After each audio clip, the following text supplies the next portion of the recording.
Hello बच्चों, आज एक बार फिर हम लोग आसान नोट्स लेके आए हैं आपके लिए।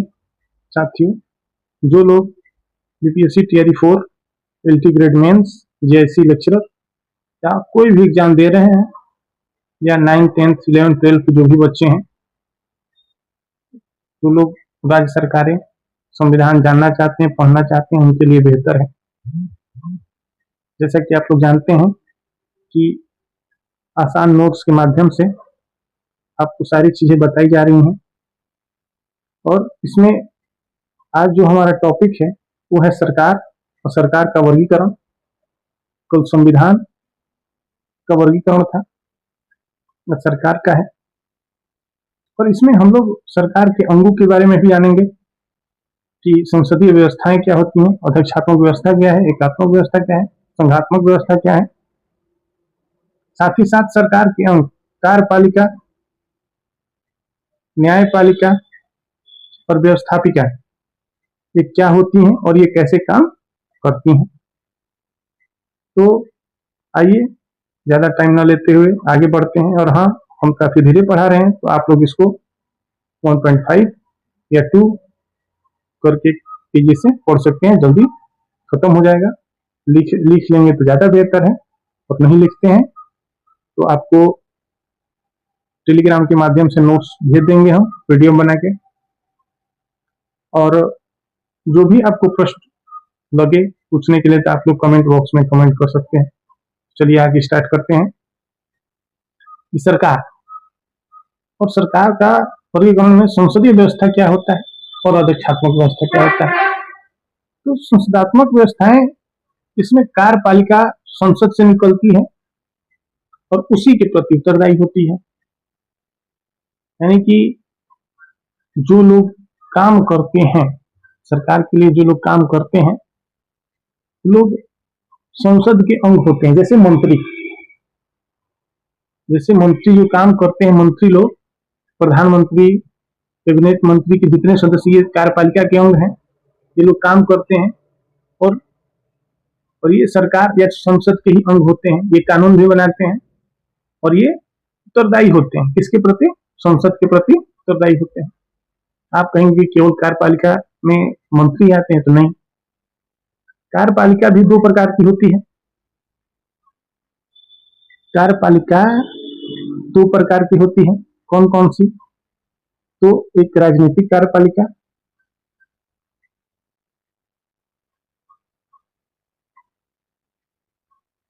आप चाहते हैं,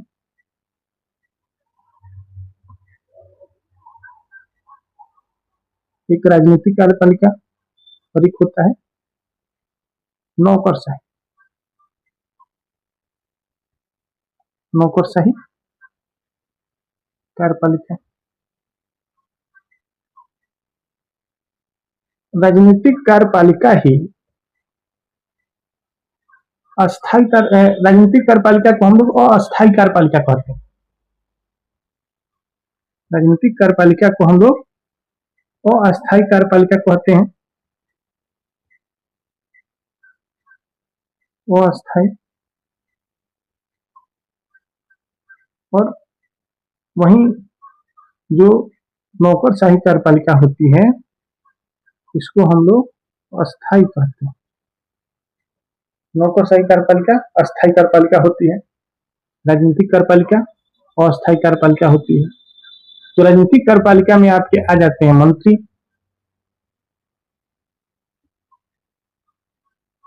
विधायक तो आपके प्रतिनिधि है ही है। अब वहीं नौकरशाही कार्यपालिका में आ जाते हैं आपके जितने कर्मचारी होते हैं, सरकारी सरकारी कर्मचारी। जो बोल रहे हैं उस पर ध्यान दीजिएगा, पेन चल नहीं रहा सही से। तो जैसे कि आप लोग जानते हैं कि संसदीय व्यवस्थाएं में प्रधानमंत्री वास्तविक कार्यपालिका के अध्यक्ष होते हैं। यानी कि सारे काम जो भी किया जाता है वो प्रधानमंत्री ही निर्णय लेते हैं। और इसमें राष्ट्रपति या राजा नाम मात्र के होते हैं। आप कहेंगे राजा, हाँ, संसदीय व्यवस्थाएं में जरूरी नहीं है कि हर देश में राष्ट्रपति ही चुना जाए। जहां पे राष्ट्रपति होता है वो गणतांत्रिक होते हैं, गणतंत्र। और पूछा भी जाता है कि भारत गणतंत्र कब बना, आप कमेंट में बताइएगा, मैं बता दे रहे हैं। भारत गणतंत्र 26 जनवरी 1950 को बना, जब हमारा संविधान लागू हुआ और राष्ट्रपति राजेंद्र प्रसाद को चुना गया और गणतांत्रिक बना। और जहां राजा होते हैं वो गणतंत्र नहीं होते हैं, जैसे जापान, इंग्लैंड, और कुछ समय पहले तक, अभी 2-3 साल पहले तक ऑस्ट्रेलिया भी था जो गणतांत्रिक नहीं था। वो भी घोषणा किया कि हम वहां हम चुनाव कराएंगे। इसके लिए ये जरूरी हो जाता है। और संसदीय व्यवस्था में राष्ट्रपति नाम मात्र का होता है, इसको नोट कर लीजिएगा। तो इसमें संसदीय व्यवस्था में कार्यपालिका संसद के प्रति उत्तरदायी होती है, आपने जाना। इसमें अविश्वास प्रस्ताव से सरकारें हट सकती हैं, यानी कि सरकारें अस्थायी नहीं होती हैं। इसमें सरकारें अविश्वास प्रस्ताव अगर लाया जाए तो सरकारें हट सकती हैं, क्योंकि उन्हें बहुमत हमेशा सिद्ध करना रहता है लोकसभा में।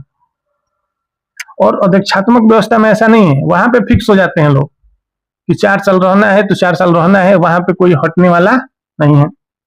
और ये स्थिति जहां सरकारें हट सकते हैं अविश्वास प्रस्ताव संसदीय व्यवस्थाएं कहाँ कहाँ है, ये भारत है, ब्रिटेन है और दुनिया के और भी कई सारे देश हैं।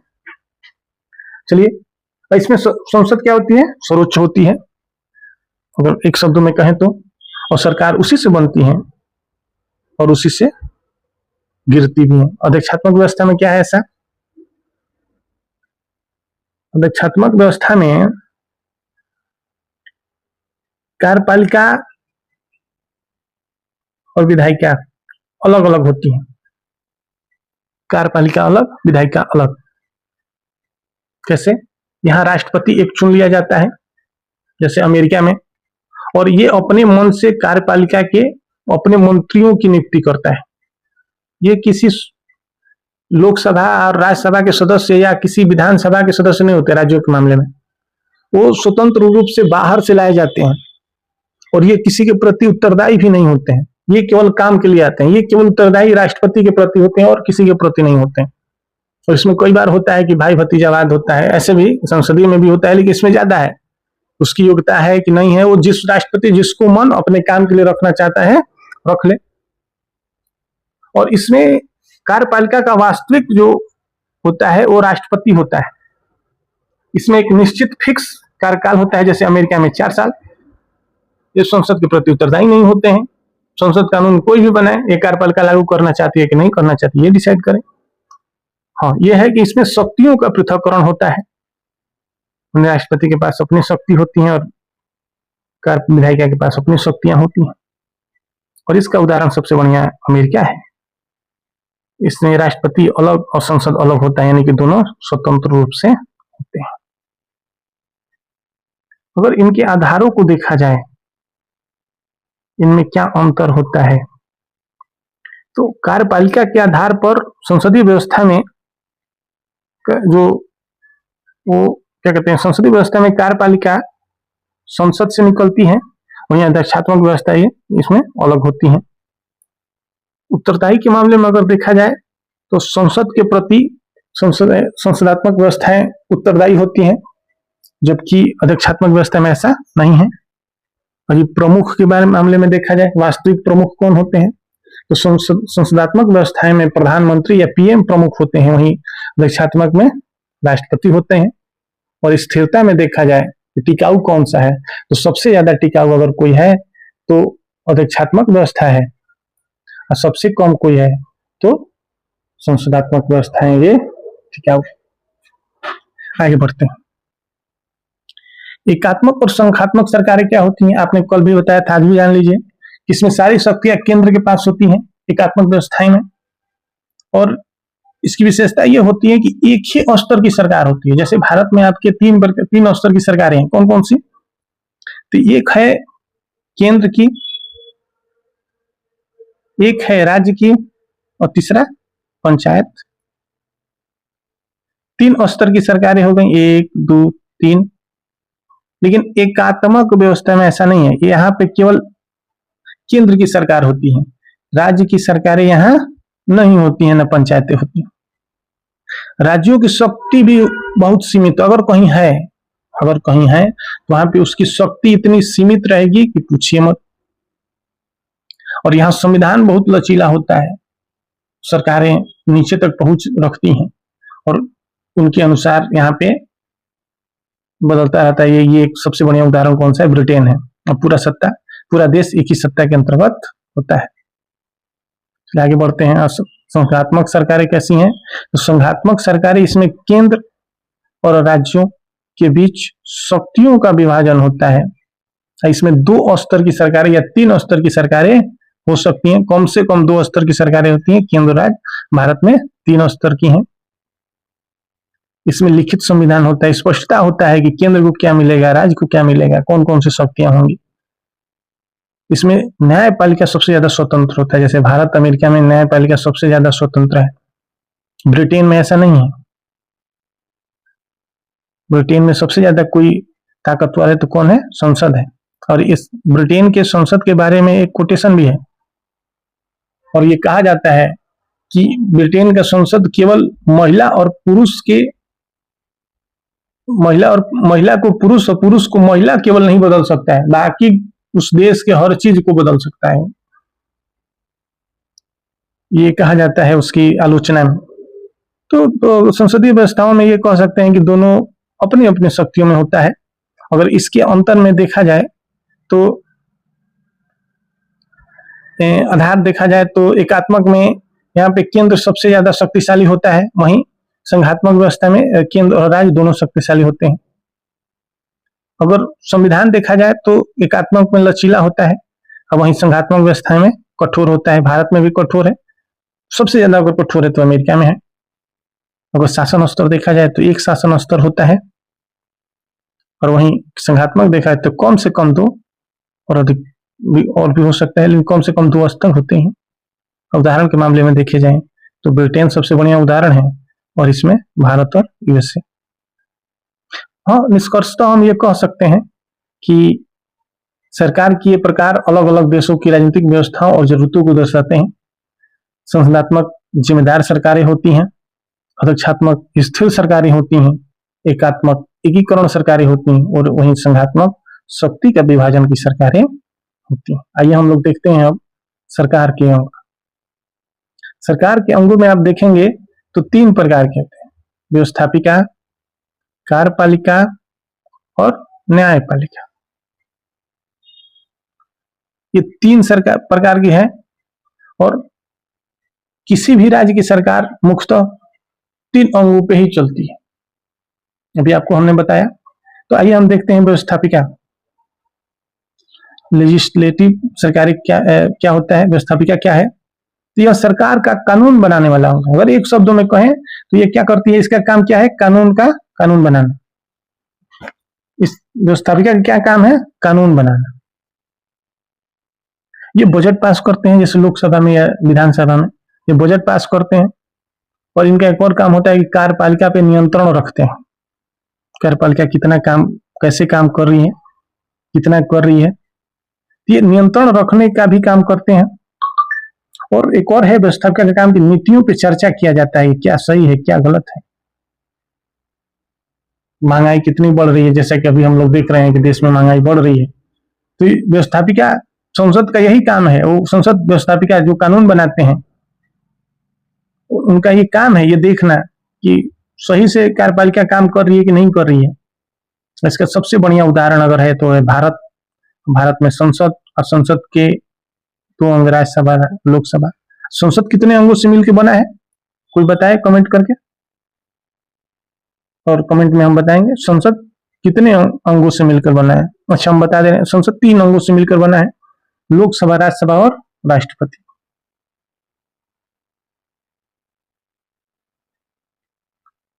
ठीक है, आगे बढ़ते हैं। कार्यपालिका क्या है? तो इसका काम होता है कानूनों को लागू करना। कार्यपालिका का काम क्या है? कानूनों को लागू करना। अभी हमने बताया था कार्यपालिका दो प्रकार की, एक राजनीतिक, एक नौकरशाही। ये कानून लागू करते हैं, ये प्रशासन चलाते हैं, ये नीतियों का कार्यान्वयन करते हैं। जो नीतियां बनती हैं उसको धरातल पर अगर कोई लागू करता है तो कार्यपालिका लागू करती है, और इनका ही काम होता है देश की सुरक्षा और व्यवस्था को बनाए रखना। और इसमें कौन कौन आते हैं? राष्ट्रपति आते हैं, प्रधानमंत्री आते हैं, मंत्री परिषद आते हैं, और प्रशासनिक अधिकारी भी कार्यपालिका में आते हैं। और अगर एक शब्दों में कहें तो कार्यपालिका का काम क्या है? तो ये काम करती है, जो काम करती है उसको कार्यपालिका कहते हैं। ठीक है, हमें जहां तक है आप लोग इसको समझ लिए होंगे। जो नहीं समझ पाएंगे उसको कमेंट में आप पूछेंगे। न्यायपालिका क्या है? न्यायपालिका के नाम से जैसे ही आपको लग रहा है कि न्याय देने का काम करती है, न्याय देने वाली अंग है। तो भारत में न्यायपालिका पिरामिड के आकार की है। यहाँ पे है सर्वोच्च न्यायालय,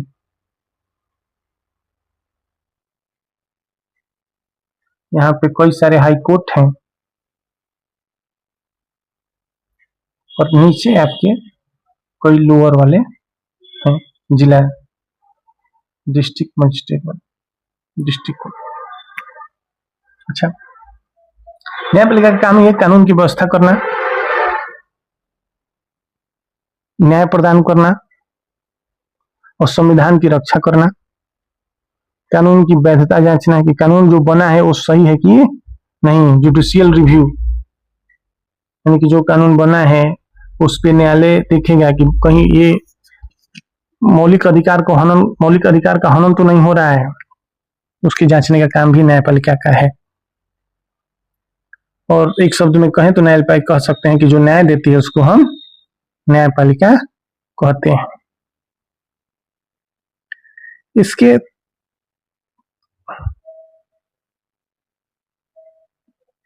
तीन अंग हैं। तीन अंग कौन कौन से हैं? अगर तीनों में संबंध देखा जाए, सबसे पहले तीनों में संबंध देखा जाए तो ये तीनों अंग मिलकर शासन को संतुलित बनाते हैं, संतुलन बनाने का काम करती हैं। तीन कौन कौन? कार्यपालिका, विधायिका और न्यायपालिका। एक कानून बनाती है, एक कानून को लागू करती है, और एक कानून का रक्षा और व्याख्या करती है। ये तीनों मिलकर शासन को संतुलित बनाने में काम करते हैं, और इसे ही शक्तियों का पृथक्करण कहा जाता है, सेपरेशन ऑफ पावर। इसको तो हम ये कह सकते हैं कि सरकार के तीनों अंग लोकतंत्र की रीढ़ है, और इनके बीच संतुलन और नियंत्रण से ही शासन न्यायपूर्ण और प्रभावी बनता है।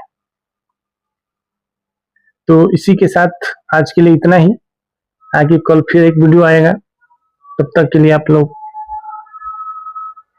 इसको देखिए, याद करिए, लिखिए, साथ ही सब्सक्राइब करिए और दूसरे लोगों से भी सब्सक्राइब कराइए। धन्यवाद।